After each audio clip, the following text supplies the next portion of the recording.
Hello everyone, welcome back. Next topic in CSS Flexbox. Use the align self property. The final property for flex items is align self. This property allows you to adjust each item's alignment individually instead of setting them all at once. This is useful since the other common adjustment technique using the CSS properties, float, clear, and vertical align do not work on flexbox items. Align self accepts the same value as align items and will override any value set by align items property. So let's see the challenge. Add the CSS property align cell to box 1 and box 2. Give box 1 a value of center and give box 2 a value of flexing. So in case of box 1, the value should be align self property. For align self property, it should be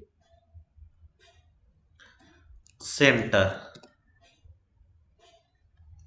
And in case of box 2, it should be align self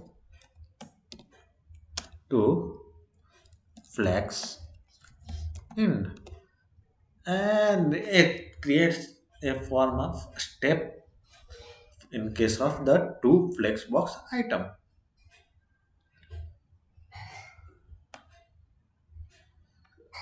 As we can see, the box element should have the align self property set to value of center, align self to center, and in the second test case, the box 2 element should have the align self property set to value of flexing. So align self is set to flexing. So run the test and it's successful. Download my solution, and thanks everyone for watching. See you in the next video, and that's the end of CSS Flex series. So see you in the next series. Till then, bye bye.